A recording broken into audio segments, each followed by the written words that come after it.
أعوذ بالله من الشيطان الرجيم. بسم الله الرحمن الرحيم.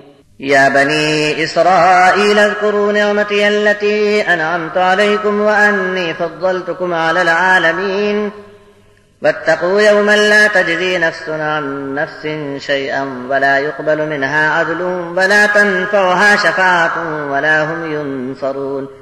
وإذ ابتلى إبراهيم ربه بكلمات فأتمهن قال إني جاعلك للناس إماما قال ومن ذريتي قال لا ينال عهد الظالمين. وإذ جعلنا البيت مثابة للناس وأمنا واتخذوا من مقام إبراهيم مصلى وعهدنا إلى إبراهيم وإسماعيل أن طهرا بيتي للطائفين والعاكفين والركع السجود. وإذ قال إبراهيم رب اجعل هذا بلدا آمنا وارزق أهله من الثمرات من آمن منهم بالله واليوم الآخر قال ومن كفر فأمتعه قليلا ثم أضطره إلى عذاب النار وبئس المصير.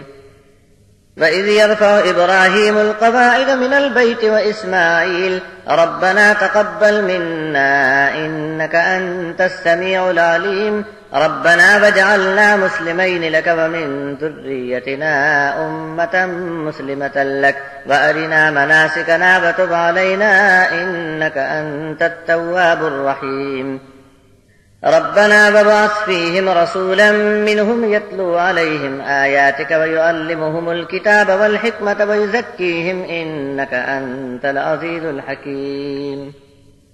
اے اسرائیل کے بیٹو، یاد کرو میری نعمت کو جو میں نے تم پر کی ہے، اور یہ بھی یاد رکھو کہ میں نے تم کو سارے جہاں پر فضیلت دی تھی، اور فکر میں لگو اس دن کی جب کوئی جان کسی جان کے کچھ بھی کام نہ آوے، اور اس کی طرف سے کوئی بدلہ بھی قبول نہ ہوگا، اور کسی کی شفاعت بھی کام نہ آوے، اور ان کو کہیں سے مدد بھی نہ پہنچ سکے گی۔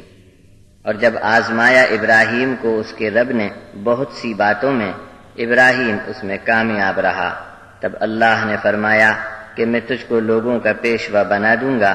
تب ابراہیم بولے میری اولاد سے بھی یہ وعدہ ہوگا۔ اللہ نے فرمایا ظالموں سے میرا کوئی قول و قرار نہیں ہوگا۔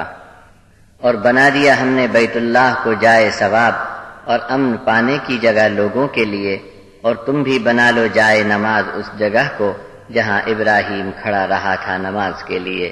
اور فرمایا ہم نے ابراہیم کو اور اسماعیل کو کہ میرا گھر پاک صاف رکھو، طواف کرنے والوں کے لیے اور دھیان لگا کر بیٹھنے والوں کے لیے اعتکاف میں، اور رکوع و سجود کرنے والوں کے لیے۔ اور جب عرض کیا ابراہیم نے اے رب اس شہر کو امن کی جگہ بنا دے، اور اس کے رہنے والوں میں جو اللہ پر ایمان رکھے اور آخرت کے دن پر تو انہیں خوب میوے اور پھل فروٹ عطا فرما، رب نے ارشاد فرمایا کہ جو انکاری ہوگا اس کو بھی تھوڑے دنوں دوں گا، پھر اسے لاچار اور بے بس کر کے آگ کے عذاب میں ڈالوں گا، اور وہ بہت ہی بری جگہ ہے۔ اور جب ابراہیم اس گھر کی دیواریں اٹھانے لگے اور ساتھ میں اسماعیل بھی، تو دونوں کہتے جاتے تھے کہ اے رب ہم سے یہ خدمت قبول فرما، تو سب کچھ سننے والا اور سب کچھ جاننے والا ہے۔ اے ہمارے رب ہم کو اپنا تابع فرمان بنا دے، اور ہماری اولاد میں بھی ایک بڑی مسلم جماعت کھڑی کر دے، اور ہم کو بندگی کرنے کے طریقے سکھا دے، اور ہم کو معاف فرما دے، بے شک تو ہی اصل معاف کرنے والا مہربان ہے۔ اے ہمارے رب بھیج ان میں ایک پیغام پہنچانے والا جو انہی میں کا ہو، پڑھ کر سنا دے وے ان پر تیری آیات، اور سکھا دے ان کو کتاب اور دانائی کی باتیں، اور ان کو صاف ستھرا کر دے، اصل زبردست حکمت والا تو ہی ہے۔